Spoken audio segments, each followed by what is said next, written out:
We have a packed class. So we'll cover a primer on media mix modeling, incrementality testing, multipliers, all the solution architecture around it, bunch of case studies. And then we bring in CMOs, CFOs, senior people from the industry as invited speaker sessions. It'll be packed, and it'll also be sort of pretty compelling for you guys, especially to take away and apply this into your day-to-day lives. It's really meant for leaders to understand how to build a practice, how to stand up a practice, what are the right questions to ask, and how to evaluate these techniques, and how do you combine data and intuition in a way to make good decisions and guide investments and guide brands and strategy and whatnot. So today we have two awesome speakers. One is Adam Lavallo, who is an agency leader, and Rohit is a growth marketing leader. And I'll potentially give the class the classical version of data paralysis. You have a single source, you have a real life event or a set of data, and then you have different sources of truth trying to explain what it means. One of the things that we were able to scale really successfully was YouTube and online video as a channel of sales.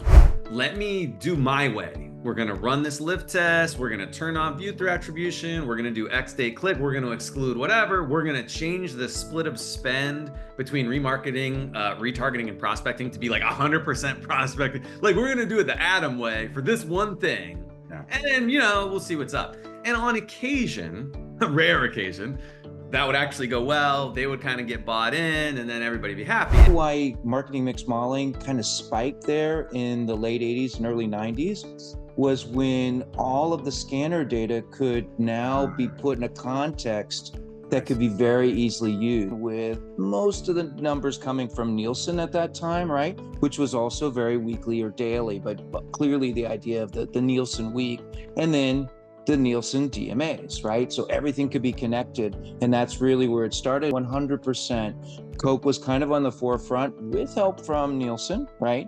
To be able to bring these models to bear very early. Yeah, I oversee the marketing for Jolyn, and I spend a lot of my days trying to figure out how are we going to hit our top line sales and still hit our profitability and our contribution margin. So I'm spending a lot of time with our CFO to align on that. I oversee both our acquisition and our retention marketing. And I think M Squared being part of that and really kind of getting really understanding the fundamentals behind what was driving our business.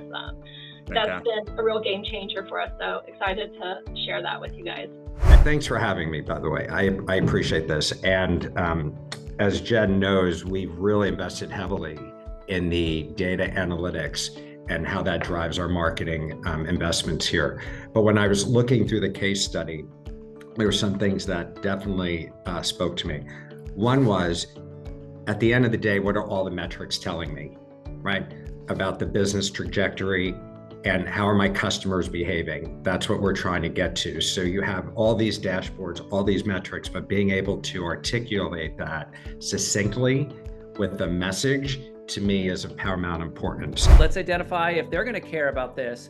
And so just knowing who do you need to persuade, who do you need to get on board, is a big part of it. And to what degree is the board gonna wanna really understand this stuff in depth? And to what degree are those investors going to really care? So that's the start. Who's my audience is sort of a key step one. Our challenge is getting new customers into our environment, and that has been teaching the board about, with your help, Jen has done a phenomenal job in acquiring new customers. And what we found too is our new customers have a higher AOV and higher contribution margin. And so when we started to be able to share that type of data with our board, the higher AOV, the higher contribution margin, the fact that when we do get new customers in, that then we can retain those customers for a long period of time as well.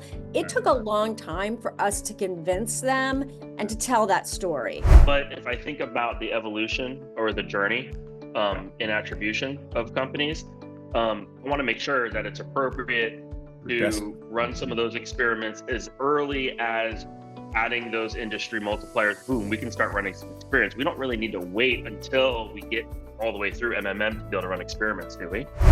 In the case of some of the brands that I was at, there would be these viral moments that we didn't necessarily embed ourselves, where somebody's organic TikTok post took off, for example, or there was some news announcement that all of a sudden drove a spike in interest into our brand. And so making sure we could tease that out before we got way too excited or not excited enough that something was worth doubling down. Clients, when we work with advertisers, many of them aren't aware of, view through conversions as well.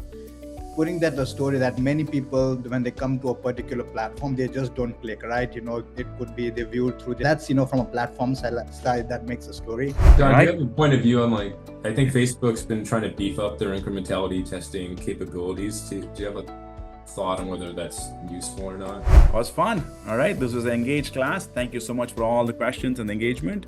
And I guess I'll see you guys in the Slack community. Thank you so much.